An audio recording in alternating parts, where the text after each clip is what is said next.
హైదరాబాద్ లో మహిళల కోసం కొత్త ఎలక్ట్రిక్ బస్సులు అందుబాటులోకి వచ్చాయి. ప్రయాణికుల రద్దీని దృష్టిలో ఉంచుకొని టీఎస్ఆర్టీసీ దశల వారీగా కొత్త బస్సులను తీసుకొస్తోంది. నగరంలో 22 ఎలక్ట్రిక్ బస్సుల్ని మహాలక్ష్మి పథకం కింద నడపబోతున్నట్లు ఆర్టీసీ ఎండీ సజ్జనార్ తెలిపారు.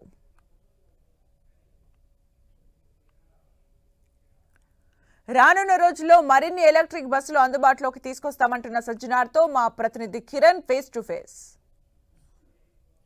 ప్రయాణికులకు మెరుగైన సౌకర్యాలు కల్పించేందుకు టీఎస్ఆర్టీసీ మరిన్ని బస్సులను సమకూర్చుకుని తాజాగా ఎలక్ట్రికల్ బస్సులు అందుబాటులోకి వచ్చాయి. మహిళా ప్రయాణికుల కోసం కూడా ఈ బస్సులు హైదరాబాద్ లో తిరగబోతున్నాయి. ఎక్కడెక్కడ తిరగబోతున్నాయి ఏంటి తెలుసుకునే ప్రయత్నం చేద్దాం. మనతో మాట్లాడేందుకు ఆర్టీసీ సజ్జనగా చెప్పండి, ఇప్పటికే దశల వారీగా టీఎస్ఆర్టీసీ కొత్త బస్సులు సమకూర్చుకుంటుంది. ఈ బస్సులు ఎక్కడెక్కడ తిరగబోతున్నాయి ఏంటి?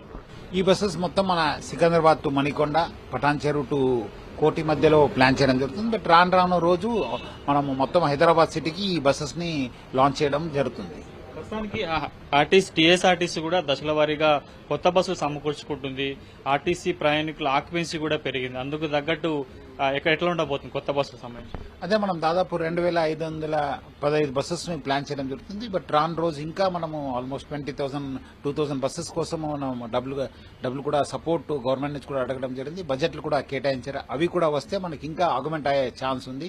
సో డెఫినెట్లీ ఈ బస్సెస్ రావడంతో, ఎందుకంటే చాలా టైం అయిన బస్సెస్ మన దగ్గర ఉన్నాం, అవి కూడా స్క్రాప్ చేయడానికి మనకు అవకాశం ఉంటుంది. ప్లస్ ఈ కొత్త బస్సెస్ వస్తే కూడా పబ్లిక్ కూడా కన్వీనియన్స్ బాగా మెరుగైన అవడానికి అవకాశం ఉంటుంది. ప్రస్తుతానికి ముఖ్యంగా హైదరాబాద్ నగరంలో టీఎస్ఆర్టీ బస్సులకి కొంత ఫ్లోటింగ్ పెరిగింది. ప్రస్తుతం మహిళా ప్రయాణికులు దృష్టిలో పెట్టుకుని ఎలక్ట్రికల్ బస్సులు అందుబాటులో తీసుకొచ్చినారు.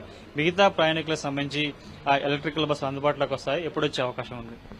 ఈ జూన్ దాకా మనము ప్లాన్ చేయడం జరుగుతుంది. ఐ థింక్ జూన్ దాకా, ఇది యాక్చువల్లీ 1 or 2 months బ్యాకే రావాల్సింది. But because of technical issues కొంచెం లేట్ అయింది.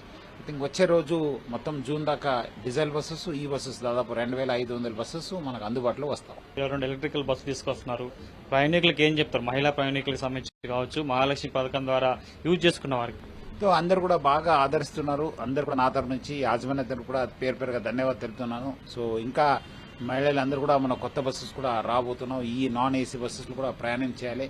సో వాళ్ళందరూ కూడా కొంచెం ఓపిక పట్టి మన బస్సెస్లో, ఎందుకంటే చాలా చోట్ల కూడా బాగా రద్దీ ఉండి కూడా వాళ్ళు ఎక్కడానికి ప్రయత్నం చేస్తున్నారు. దానివల్ల కూడా కొంత ఇన్సిడెంట్స్ అయ్యే ఛాన్సెస్ ఉన్నాయి. అలాంటి చేయకుండా కొంచెం ఓపికతో ఉండి బస్సులో ప్రయాణించాలని చెప్పి అందరూ కూడా కోరడం జరుగుతుంది. ప్రస్తుతం విజువల్స్ లో చూసుకోవచ్చు, ముఖ్యంగా మహిళా ప్రయాణికులకు సంబంధించి కూడా, ఎందుకంటే గడిచిన కొద్ది రోజులుగా టీఎస్ఆర్టీసీ బస్సుకు సంబంధించి కొంత రష్ ఎక్కువ ఉండడంతో ప్రస్తుతం హైదరాబాద్ నగరంలో తిరిగే ఈ ఎలక్ట్రికల్ బస్సుకు సంబంధించి కూడా చాలా కన్వీనియంట్ గా ఆ మహిళా సంబంధించిన అందరూ హ్యాండిక్యాప్ తో పాటు వివిధ సంబంధించిన వృద్ధులతో పాటు మిగతా వారు కూడా ఎక్కేందుకు చాలా కంఫర్ట్ గా ఈ బస్సులని రూపొందించడం జరిగింది. ఇక ముఖ్యంగా ఎలక్ట్రికల్ బస్సు కావడంతో హైదరాబాద్ నగరంలో రోడ్ల మీద తిరిగే విధంగా కన్వీనియంట్ గా ఉండేందుకు ప్రస్తుతానికైతే ఈ బస్సును కూడా డిజైన్ చేసినట్టుగా ఆర్టీసీ ఎండీ చెప్తున్నారు. ప్రస్తుతానికైతే హైదరాబాద్ నగరంలోని ముఖ్యంగా మహాలక్ష్మి పథకం స్కీమ్ కింద కూడా 22 బస్సులు అందుబాటులో రాబోతున్నాయి. ఈ రోజు నుంచి నగరంలోని నలుమూల నుంచి కూడా ఈ ఎలక్ట్రికల్ బస్సులు అందుబాటులో ఉండబోతున్నాయి. పృథ్వీతో కలిసి కిరణ్, NTV,